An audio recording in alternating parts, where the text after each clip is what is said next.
23 mwezi wa 6 ni maadhimisho ya siku ya wajane duniani. Tumeona kabla ya kuanza maadhimisho, kabla ya kuadhimisha hiyo siku, tuwe na matukio mbalimbali. Tumekuwa na tukio la kupanda mlima Kilimanjaro, tumekuwa na tukio la kutembea hifadhi za wanyama, tumeweza kutembelea Manyara, Ngorongoro, Tarangire, Serengeti.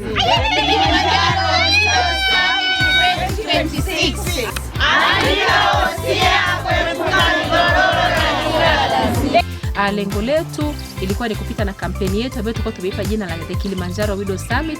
Tuliita jina hilo kutokana na sifa za mlima wetu.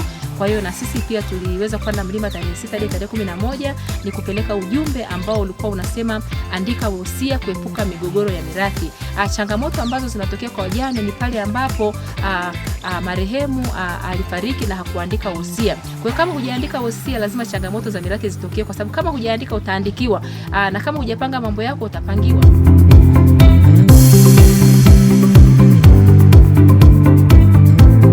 Kwa kampeni yetu hii inaelimisha jamii kwamba panga mambo yako mapema, andika wosia kuepuka migogoro ya mirathi, kwa sababu migogoro mingi ya mirathi imewaacha wajane katika hali ya umaskini, imeweza kupoteza mwelekeo wa watoto walioko mashuleni na wameshindwa hata kusoma. Changamoto za migogoro haziishi tu hapo kwenye kunyang'anyana mali, zinaleta chuki, zinatenganisha familia. Kwa hiyo unakuta mjane anabaki peke yake na watoto, hana mawasiliano na upande wa pili, kwa hiyo hata kupata support inakuwa ni ngumu. Kwa hiyo tumeona kwamba jamii iweze kuelimishwa, na tumeanza sisi kuielimisha jamii kwamba jamii wawe na mazoea kuandika wosia.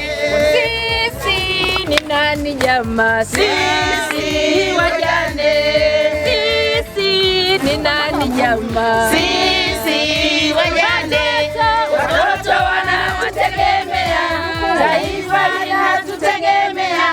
Sisi wajane. Wanapoandika wosia wanaiacha familia katika hali nzuri, kwa sababu wosia sio uchuro, wosia ni upendo, wosia ni kujali familia yako, wosia ni kujua kwamba mali zako zitabakije na familia yako itabakije unapokuwa haupo. Lakini pia wosia una mambo mengi ambayo yalikuwa ni siri, ambayo ulifikiri ni siri ukiwa duniani, lakini unapofariki dunia yanakuwa sio siri, ni yako hadharani. Sasa unakuta kuna mambo ya muhimu ndani yake.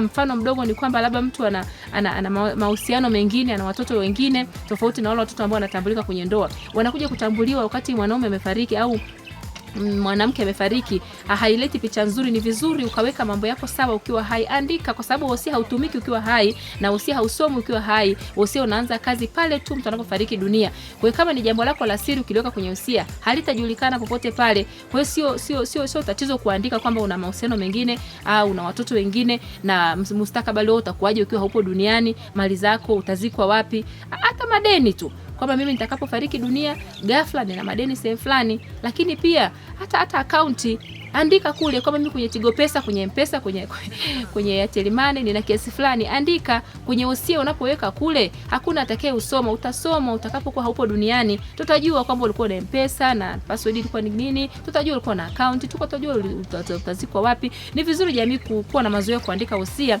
ili kurahisisha maisha ya mjane na watoto, au kurahisisha maisha ya mgane na mtoto, wale tu wanaobaki, kwa sababu kwenye familia hatusemi anayetangulia ni nani. Mungu ndiye anejua anayetangulia, lakini pale anapotangulia yeyote, iwe ni mwenza wa kike au mwenza wa kiume, wosia unapoandikwa unamwacha salama. Lakini tofauti na hapo, migogoro inaleta msongo wa mawazo, migogoro inaleta magonjwa, migogoro inaleta matatizo mengi sana. Hata huwezi kuendelea, huwezi kufanya kazi vizuri kama una mgogoro, huwezi kufanya biashara vizuri kama una mgogoro. Kwa kampeni yetu tumeipa jina la The Kilimanjaro Widow Summit 2026. Tutaendelea na kampeni hii kwa muda wa miaka 3 kuelimisha jamii umuhimu wa kuandika wosia. Tuna imani kabisa jamii itakapopata elimu na tukaihamasisha ikafanya hivyo, tutakuwa tumetatua migogoro mingi sana pale mwenza anapofariki dunia, iwe mwenza wa kike.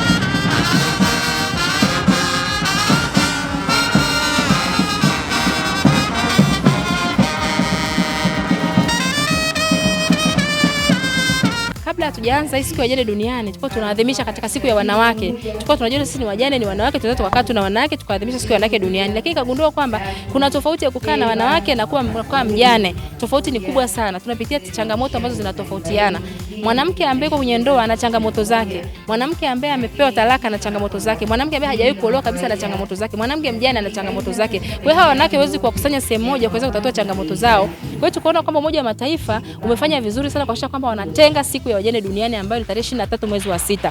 Kwa vile ni mara yetu ya 12 tuliamua kufanyia mkoani Kilimanjaro kwa sababu tuliona kwamba tuwe na shughuli mbalimbali kuelekea kilele cha maadhimisho ambayo ni leo. Kwa hiyo lengo letu lilikuwa ni kwamba tufanye watu waweze kututizama na kuona kwamba kuna kitu kinaendelea. Lakini sisi lengo letu sio kutizamwa, ni ujumbe wetu uweze kupenyeza kwa jamii na kuwafikia kwa wepesi. Kwa hiyo The Kilimanjaro Widows Summit ulibeba ujumbe wa andika wosia kuepuka migogoro ya mirathi.